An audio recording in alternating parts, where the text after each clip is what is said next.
Assalamu alaikum wa barakatuh. Welcome to a new video. It's Wednesday, and on Wednesdays, I share my thoughts on some of the garbage I find on David's channel.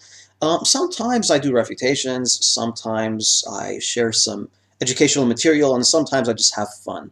Now, this one, it's somewhere in between. I'm just going to share some thoughts on how David plays the jihad card and exaggerates all that, and how it's a part of his game.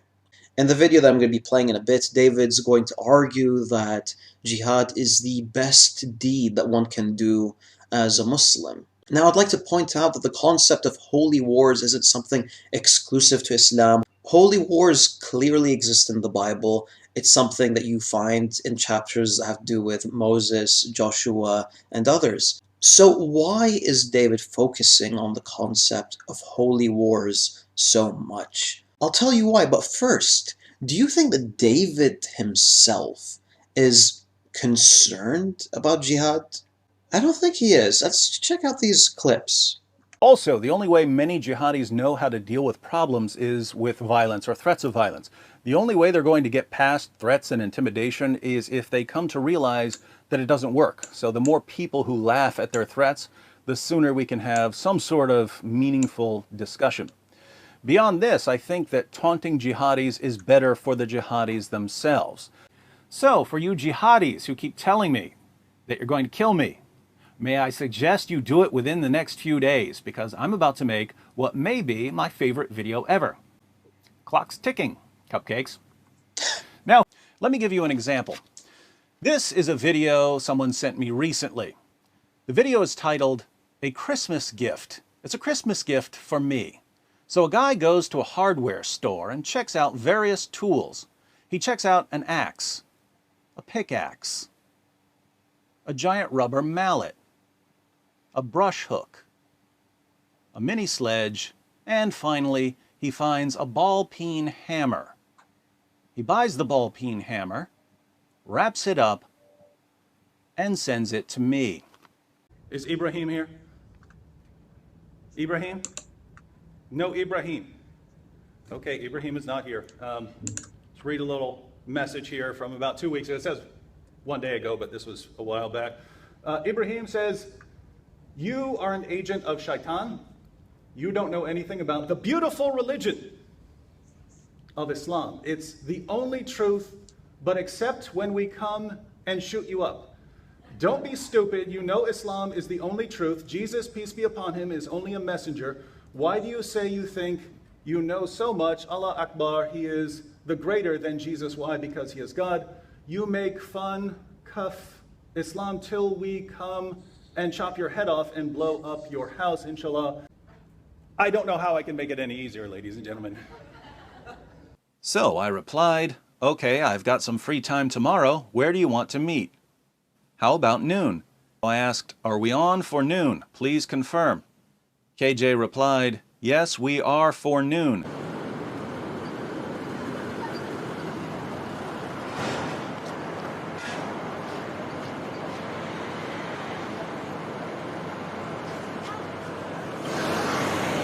That's odd. How am I still alive? Now, notice that David said that he gets threats constantly, and yet he's not concerned. Now, while it's very clear that David's not concerned, he wants his audience to be concerned.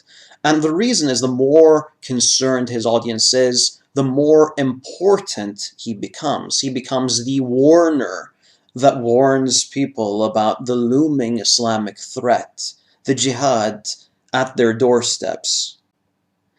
And of course, David has made a career out of doing just that. Anyways, enough of that. Let's just get to the video that I actually want to go through.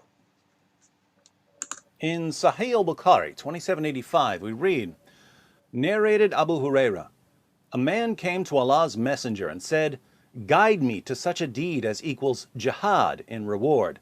He replied, 'I do not find such a deed.'" If Muhammad couldn't think of a deed equal to jihad, what's the greatest deed in the world according to Islam? Jihad.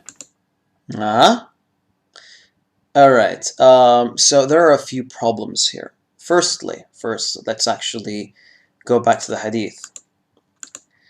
Now, if you look at the hadith doesn't say that jihad is the greatest deed in Islam. There's nothing in there that says that. Now, if you actually look at the context, it says nothing equals jihad because jihad is an act that lasts for a long duration and that one is rewarded for the deed for jihad throughout that duration. Now, if we turn the page, the same chapter, one page before this one, we find a narration by Ibn Mas'ud where he asks the Prophet, peace be upon him, what is the best deed? The Prophet, peace be upon him, responds, to offer the salat, prayers, at their early stated fixed times. I asked, what is next in goodness? He replied, to be good and dutiful to your parents. I further asked, what is next? He replied, to participate in jihad in Allah's cause. Now, some of you may be thinking, well, hey, who cares? David probably didn't see what's on the previous page. No. I'm not accepting that. This is Dr. David Wood. He's an alim. He doesn't mess up like this. So what do we make of this? We could say that maybe David saw that these two hadiths were kind of conflicting with each other. He didn't like the one that I shared. He wanted the one that he shared. So due to this, David felt that he didn't want to reconcile. It's not necessary to reconcile between the two reports the same way that I did. However, David, I'd like to remind you of what a wise psychopath once said. If your method is to go through a text, pick a couple of verses that you can squeeze into your theory, and then throw out all the verses that conclusively prove your theory wrong, you can use this method to defend any theory about anyone. And if your method can be used to defend any theory, no matter how ridiculous, probably time for a new method. Now, here's the thing. David could have done this. This is what he could have done. He could have quoted the hadith that I quoted, the one that's explicit, and he could have said, jihad is one of the best things in Islam. However, it loses its spark if he did that. The reason why he didn't use that hadith is because it opens up a door. And that door leads you to an aspect of Islam that David would rather not focus on. The Prophet, peace be upon him, is asked about the best deed. He says, prayer, worshipping God alone through praise, prostration, supplication with your heart, with your tongue, with your actions, 5 times a day. Oh my God, the best deed in Islam has nothing to do with bloodshed. What if people found out, David? What are we going to do? The number 2 best deed in Islam, to be kind, dutiful, compassionate, loving towards your parents.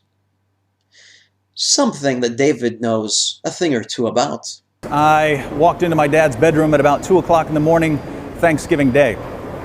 I stood over him with the hammer and I tried to think of one wrong thing he'd ever done to me. Nothing came to mind. So I drew back my arm and came down on him with all 230 pounds. I didn't know how fast blood could come out of someone's head. One more time for the kids in the back of the class. David has 2 hadiths in front of him. One hadith is a vague report that he interprets to make jihad seem to be the greatest deed in Islam.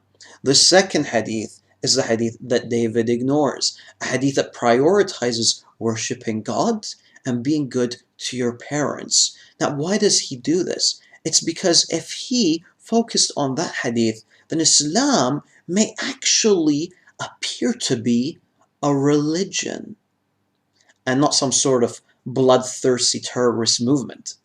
Now that's the game that David likes to play with you, my non-Muslim audience. And the reason that he gets away with it is because, let's face it, you often don't go back to the context, you don't check out the sources. Now here's my suggestion.